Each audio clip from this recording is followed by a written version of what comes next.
میں حاملہ ہوئی تو شوہر کو شک پڑ گیا کہ میرے پیٹ میں ناجائز بچہ ہے۔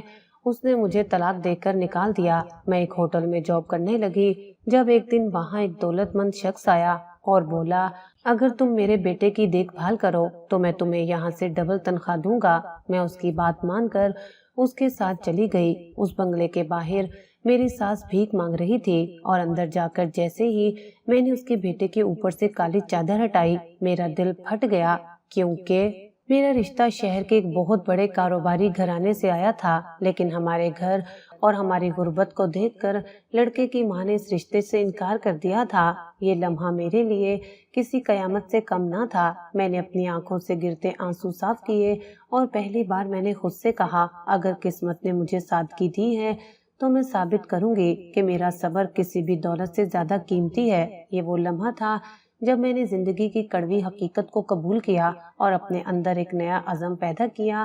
امی اکثر مجھے کہتی تھی، بیٹی قسمت والے ہی اچھا شوہر پاتے ہیں، صبر کرو، صبر کا پھل ہمیشہ میٹھا ہوتا ہے۔ مگر وہ خود راتوں کو جاگ کر دعا کرتی تھی کہ میرا بوجھ ان کے سر سے اتر جائے۔ ان کی اس بے چینی نے مجھے اندر سے توڑ کر رکھ دیا تھا۔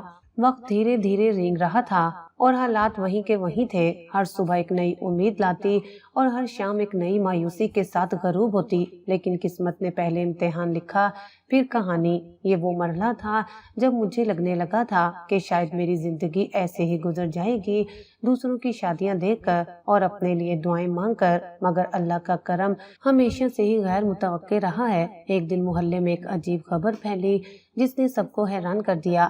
خبر یہ تھی کہ ایک بہت اچھے گھرانے نے جو ہمارے محلے سے تھا، دور ایک پوش علاقے میں رہتے تھے، میرا رشتہ مانگا۔ پہلے تو میں نے یقین نہیں کیا، مجھے لگا کہ شاید یہ کوئی غلط فہمی ہے۔ جب ابا نے اس بات کی تصدیق کی تو ہمارے گھر میں ایک عجیب سی خاموشی چھا گئی۔ سب نے کہا، یہ خاندان امیروں میں شمار ہوتا ہے، ان کا ایک بڑا کاروباری پس منظر ہے۔ لوگ حیران تھے کہ انہیں ہمارے جیسے متوسط طبقے کے لوگ غریب سمجھے جانے والے گھر میں کیا نظر آیا۔ محلے کی عورتیں جو ہماری سادگی پر طنز کرتی تھیں، اب ہمارے گھر کے باہر جمع ہو کر حیرانی سے پوچھ رہی تھیں کہ آخر یہ معجزہ کیسے ہو گیا۔ میں ڈر بھی رہی تھی کہ کہیں یہ رشتہ بھی پچھلے رشتوں کی طرح مذاق نہ بن جائے، کہیں وہ لوگ بھی آ کر ہمارے گھر کی دیواروں کی بوسیدگی اور پرانے فرنیچر کا موازنہ اپنی دولت سے نہ کریں۔ میرے دل میں ایک لہر تھی جو خوف اور امید کے درمیان جھول رہی تھی، مگر ابا نے کہا، ہنا یہ اللہ کا کرم لگتا ہے۔ ان کی آواز میں ایک ایسا پختہ یقین تھا جو میں نے پہلے کبھی نہیں سنا تھا۔ وہ میری طرف دیکھ کر مسکرائے، ان کی آنکھوں میں وہ سکون تھا جو کئی سالوں سے غائب تھا۔ ان کی اس بات نے میرے دل کو ایک عارضی ڈھارس دی۔ میں نے دل ہی دل میں شکریہ ادا کیا کہ شاید میری راتوں کی دعائیں اب قبول ہونے والی ہیں۔ میں اس خوشی کو تھامے ہوئے تھی، اس نئے موڑ کا انتظار کر رہی تھی، مگر مجھے کیا پتا تھا اس شکر کے پیچھے کتنی آزمائشیں اور کتنے طوفان چھپے ہوئے تھے۔ یہ تو بس کہانی کا آغاز تھا، ایک ایسا آغاز جہاں بظاہر سب کچھ اچھا لگ رہا تھا، مگر تقدیر کے ارادے کچھ اور ہی تھے۔ پچھلے دنوں کی خبروں اور محلے کی سرگوشیوں کے بعد اگلے روز وہ لوگ دوپہر کو ہمارے گھر آئے۔ میرے دل کی دھڑکن غیر معمولی رفتار سے چل رہی تھی، ہر گزرتا لمحہ ایک امتحان سے کم نہیں تھا۔ ہمارے چھوٹے سے گھر کو امی نے اپنی پوری استطاعت کے مطابق سجا دیا تھا، پردے دھل کر صاف کر دیے گئے تھے اور پیتل کے برتن چمک رہے تھے تاکہ کوئی کمی محسوس نہ ہو۔ وہ لوگ ایک بڑی اور سیاہ گاڑی میں آئے جو ہمارے گھر کے سامنے آ کر رکی تو محلے میں ایک عجیب سی سرسراہٹ پھیل گئی۔ اندر آ کر وہ لوگ صوفے پر بیٹھے۔ میں نے پہلی بار اپنے ہونے والے شوہر سلمان کو دیکھا۔ وہ بہت قد دراز نہیں تھا، مگر اس کا وجود بھاری تھا۔ اس کی آنکھیں گہری تھیں جن میں کچھ عجیب سی اداسی یا تھکاوٹ تھی۔ وہ گمسم مگر بردبار لگ رہا تھا، جیسے کسی بڑی ذمہ داری کے بوجھ تلے دبا ہو۔ شاید طبیعت کا بھاری تھا یا پھر وہ اس ماحول سے مطابقت پیدا نہیں کر پا رہا تھا، یہ میں سمجھ نہیں پائی۔ اس کے ساتھ اس کی ماں اور ایک بڑی بہن بھی آئی تھی۔ ابو نے رسمی بات چیت شروع کی جیسے کہ ہر رشتے داری میں ہوتا ہے۔ انہوں نے اپنی ملازمت اور میرے خاندان کے بارے میں بتایا۔ جب میری باری آئی تو میں نے چائے پیش کی اور میری نظریں فرش پر جمی ہوئی تھی۔